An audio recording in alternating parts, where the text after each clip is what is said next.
Okay, express the value as one single log.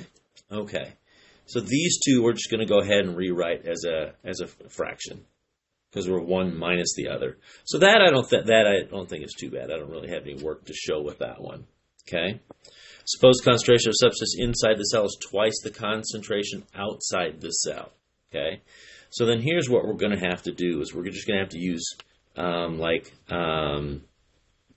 maybe x and 2x or C1 and twice C1, something like that.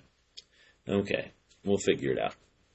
Concentration inside the cell is twice the concentration outside the cell. So C1 is inside, C2 is outside, okay, and it's too light. Okay, so E is going to be 1.4 log base 10. So where should which one's twice as big? Should the twice as big be on the top or the bottom? Let's see. It says concentration inside the cell is twice the concentration outside the cell. So this is outside up top. So it's a ratio of 1 to 2. I could have done x and 2x or something like that, but they would have canceled out.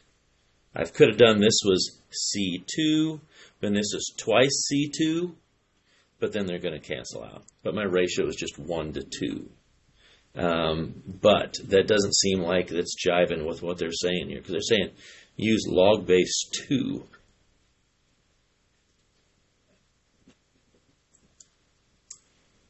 Maybe I'm reading it wrong. Inside the cell is twice outside. C1 is inside, and C2 is outside. So I would get a different answer than they got, because I'm interpreting it different than they are. Okay?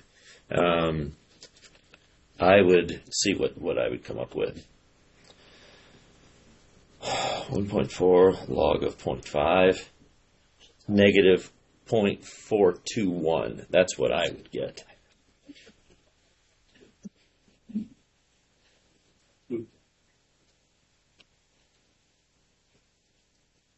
Do you guys kind of agree with me or not?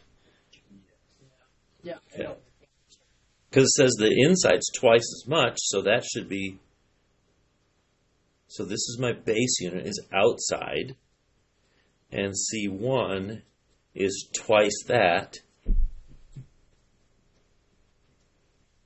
Well, how do you know that C2 is the outside? Because this word respectively. Respectively means if they present two things, C1 and C2 in a certain order, and it says inside and outside in a certain order, then the orders match. The first one here, C1, is inside. Yeah. C2 is outside. Because they could have put like 2 over 1. That's like 2. Mm-hmm. Yeah, so that's why I'm trying to figure out if I'm interpreting it wrong. The concentration inside the cell. You know what? So let's go like this. Let's just pick numbers. When in doubt, we're going to pick some numbers. Okay? I'm going to try and convince myself I'm right, or I'm going to find why I'm wrong. Okay? So let's say that C1 is 10. So inside is 10. 10 whatever.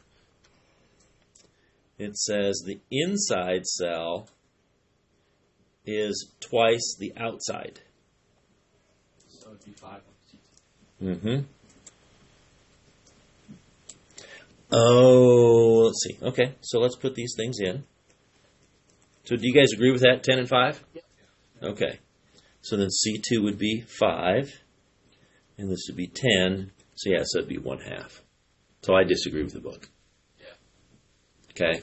I won't pull something like that with the respectively and I'll give you values. Okay. Thank you. Mm-hmm.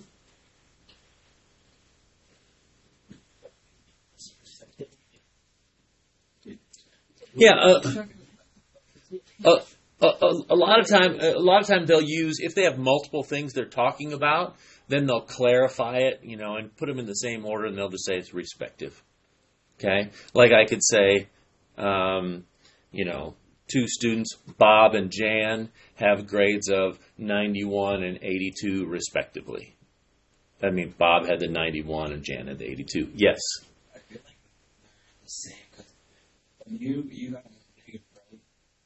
Mm-hmm. Negative 0.2. Correct. I think that thing per gram, it'd be like the same thing as you, but you're taking away 5 minutes. So Okay. Negative. Okay.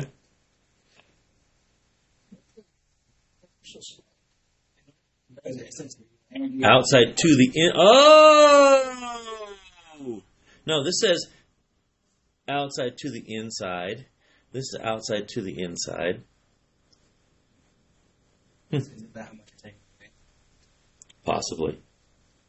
I personally, I think it's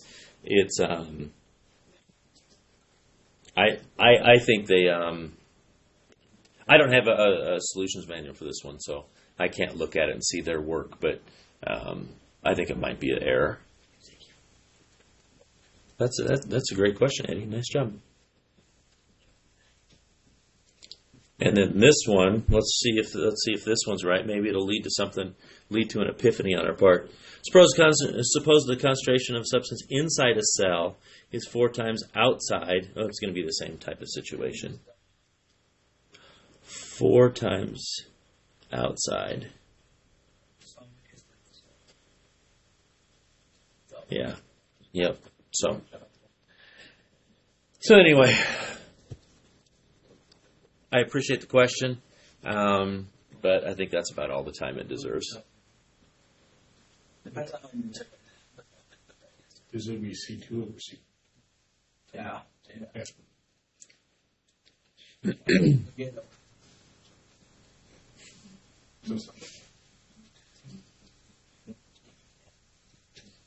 C2. Okay. Okay, so let's focus back on maybe the 199. Let's go over some answers.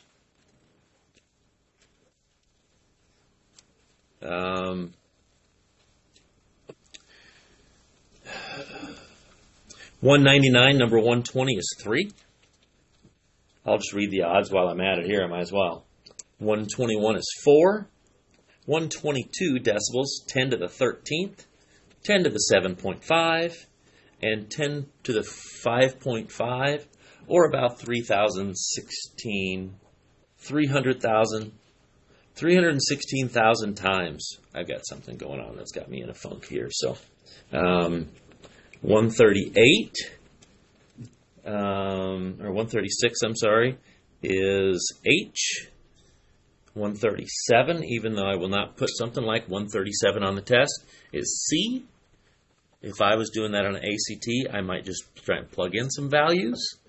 But I could go ahead and see that X would have to be smaller, because since 3 is bigger, X would have to be smaller than 4. Well, they're all smaller than 4, so that's not a great thing to narrow it down. Page 210.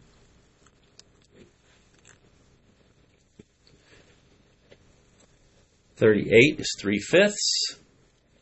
39 is 10. 40 is -3 and 5. And I want to emphasize on these 3. Since the bases are the same, we don't need to use calculators and stuff. We don't even need to change forms. This one, I could change these all to base 3. So this 81 would be 3 to the 4th, and that raised to the 1 minus x, and I'll be glad to do any of these that you want. This 9 would be replaced with 3 squared, and that raised to the x minus 3. And then 40, that'd be 7 squared, raised to the x. So for 39, then you just take like 5x. Let's go ahead and take a look at it. Okay, I'm going to go ahead and get rid of the book, and I'm just going to go ahead and do here. Okay, this I like spending time on because this is like what we're going to see. I'm going to go to a different pen so you can see it better. 3 to the 5x times 81 to the 1 minus x equals 9 to the x minus 3.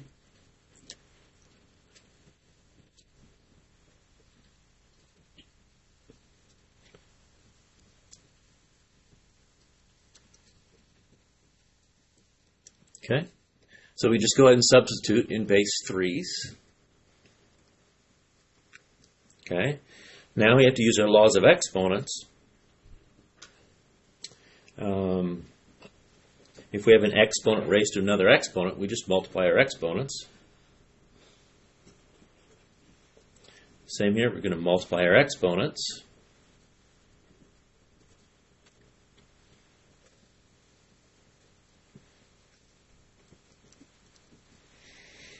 Now what do we do with our exponents? Not yet, because I don't have one. Add them together, because exponents, when we're multiplying, we add them together. So 3 to the x plus 4 equals 3 to the 2x minus 6.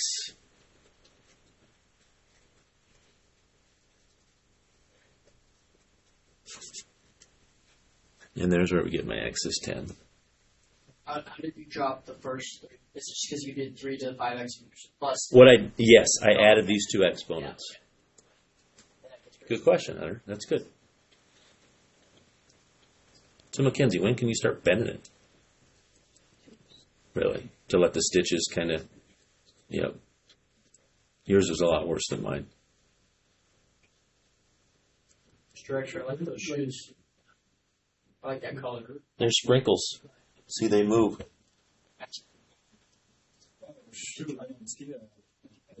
Oh, whoa. I didn't know that when I ordered them. They were just cheap. They were $75, so I'm like, hey.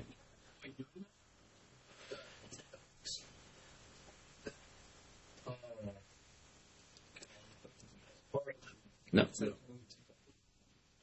And there's a long story with that, but anyway. So let's keep going. Come on. Through 44, we already did that one. So the book had on A, I already showed you that. B was 0.4214. C was 0.8429. And I wonder if those should be negative.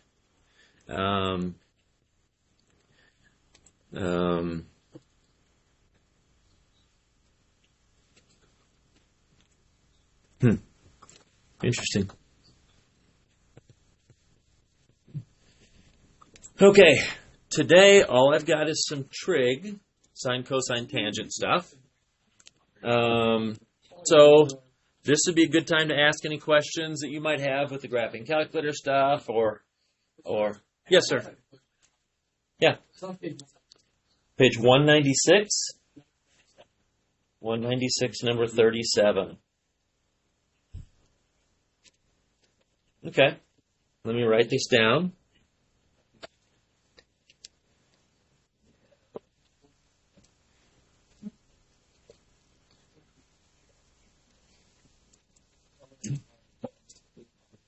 I don't remember any.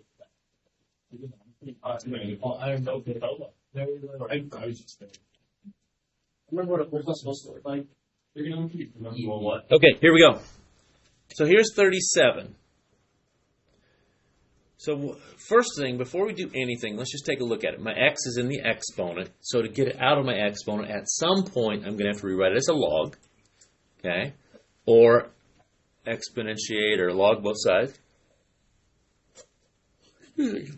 So let's just go ahead and try and get this by itself. 0.75 e to the 3.4x equals, I'm going to add 0.3 so I get 80.4. Now what? Not yet. Divide e to the 3.4x equals 80.4 divided by 0.75, 107.2. Okay, now we've got a couple different options. What do you like to do? Natural log.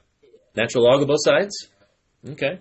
So you want to take the natural log of the left and the natural log of the right.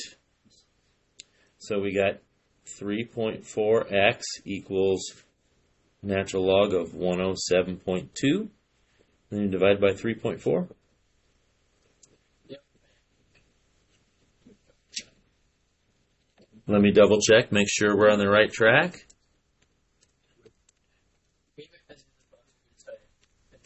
We thought we didn't know, but I guess. Yeah. There you go. Try to. Okay. I am going to remind you of the other way to do it, because we at one point in time had this 3.4x equals 107.2. What I like to do, because it reinforces every time what your log means. What's my base? No, what's my base? Oh. E. My base is E, so I can use a natural log of 107.2 equals 3.4x. Now, how do we know that? Because my base is my base, and my log is equal to my exponent. So this log, this is my exponent, and that's my result.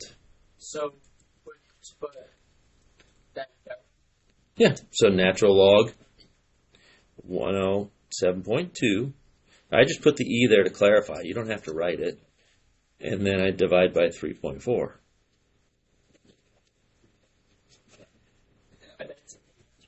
It is the same answer.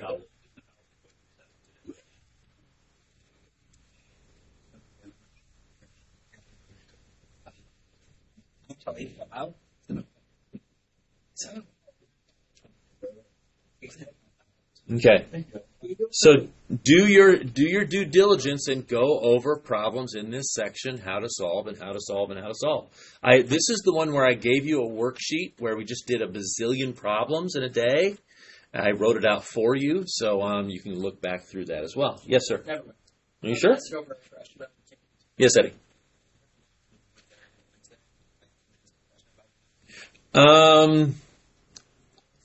You know what? If that's fine. What number?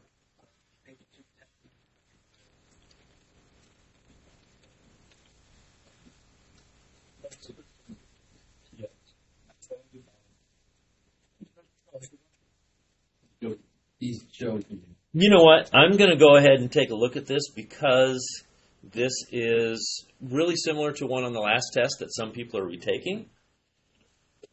Okay? So let's take a look at it. So we went from, in 2003, this is what, number 45? Yep. In 2003, we had $1 million. Okay? In 2015, we had 1678. We had already earned $678,000. Holy cow. That's impressive. I wish I had $1 million to invest. $1 million's okay. If I had $1 million, if I had $1 million. Okay, so here's what they're asking for. Write an exponential function. An exponential function is this: y equals a times b to the x. Well, we already know what our a is. Y equals 1 million. Okay, so we just don't know what our b is. So here's what we can do. We can do a couple different things. We know what x is. It's 12 years. And we know what our result is after 12 years. 1, 6, 7, 8. 1, 2, 3. Okay? And then we solve that.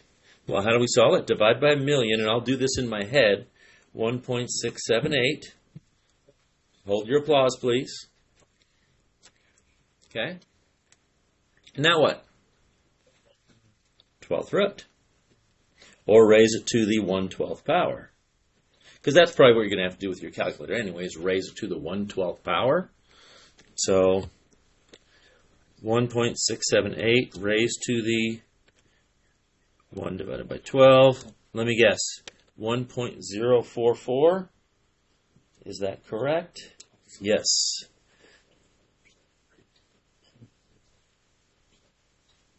So then my function is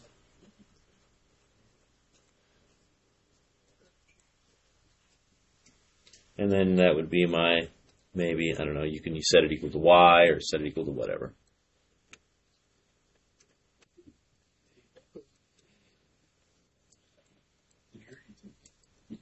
I finished it. Good job. Thank you. Nice job. Thanks, guys. I finished it too, guys. You Thank did. you. Yeah. You got right. What? Okay. Okay. So anything else? Anything else? It's all going to be yours. If you don't ask questions, I'm ready to go with a little bit of trig. Not much trig, but just a little bit of trig.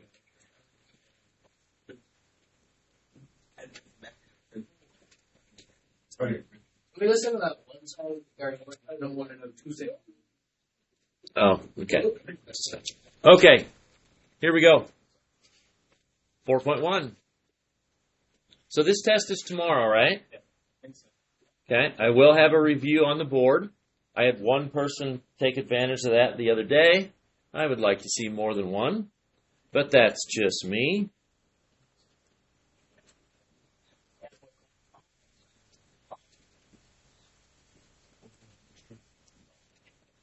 Trigonometry.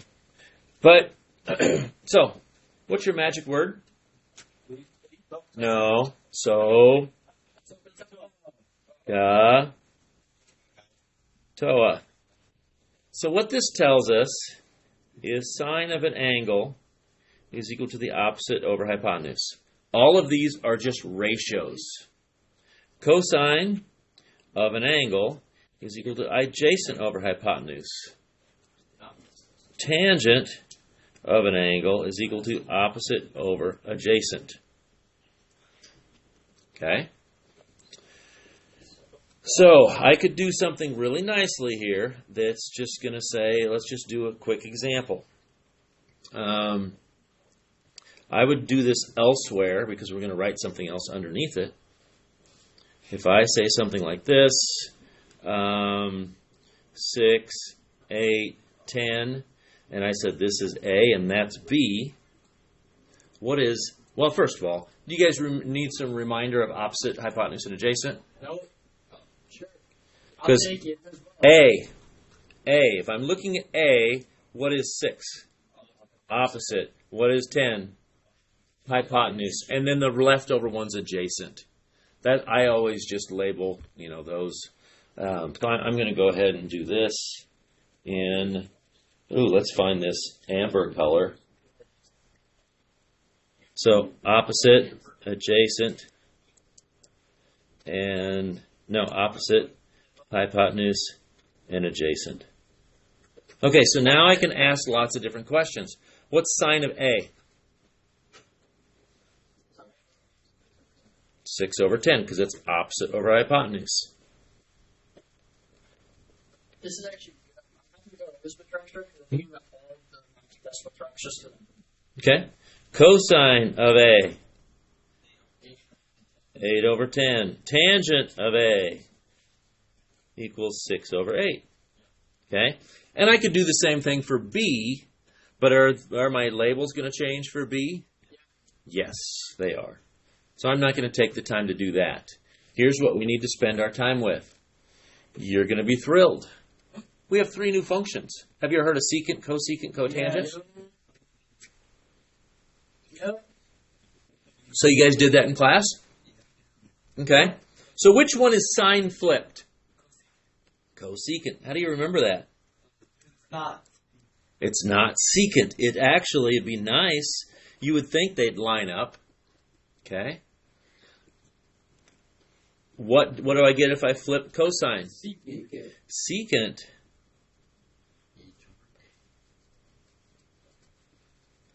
Tangent, what do I get? Cotangent of the angle is opposite, adjacent over opposite. Okay, so it's good that you guys know those already. Okay, just might have to review those. But those are what's called the reciprocal functions. Okay, because sometimes you want your x on the top, and sometimes it's nice to have, a different function to express it. And if I would show you some of the calculus we're doing right now, we're using secant, cosecant, cotangent quite a bit. Okay, so you guys will see these next year. So if I said something like, let's just give us a new triangle here. Okay, and let's say I said, is it 1041?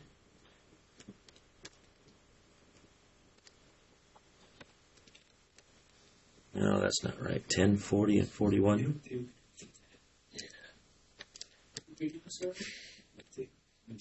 Oh, yeah. Okay, well,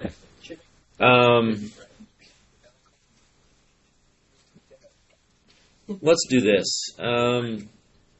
5, 7,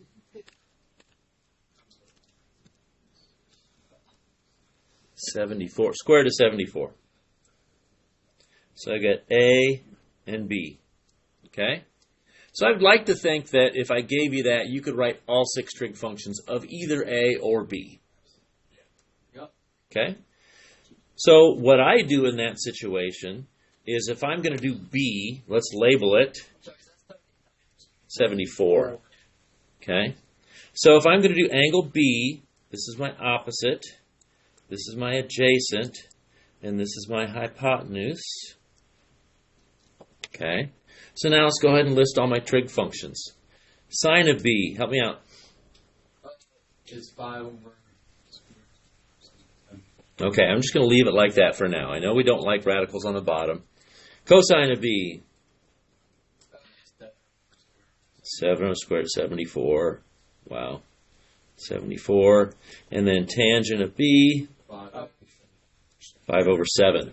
And then would you guys just go ahead and... Which one would you guys do next? Now, I've got 3 more trig functions to do. Cosecant of B is equal to square root of 74 over 5. And we could just continue the rest, right? I don't think that's really worthy of taking a lot of class time. Okay? But what if I said this? What if I said, I'm thinking of some angle, and if I said sine, I want to make sure and use it the same notation they're doing here, so I don't get any confusion on day 1. If I said sine of theta is equal to 9 over 15, that is enough to list all the other 5 trig functions. Well, how would I do that? Yeah, so, but first thing I need is probably a drawing, right? So let's go ahead and give myself a drawing. And let's go ahead and say this is theta. So what goes where in this situation? Opposite is 9. Hypotenuse is 15. Okay? And then, yeah, so if I said this is A squared plus 9 squared equals 15 squared, and A is 12. So then could you list all of them? Yes. Okay. So what we're going to do is just practice this to get going. So you've got assignments already due Wednesday, but I want to add this, page 227. I really want to get a good start with this. So I said that's all, and we'll hit that hard on Wednesday. Actually find missing sides of triangles, maybe do a little inverse as well. Yep. Wait, I'm sorry. This one? So this would be due Wednesday. I thought We have 2 of them. Yeah, you can have more than one. It's just that I'm just not going to be due tomorrow because we're not going to take the time tomorrow because we got the test.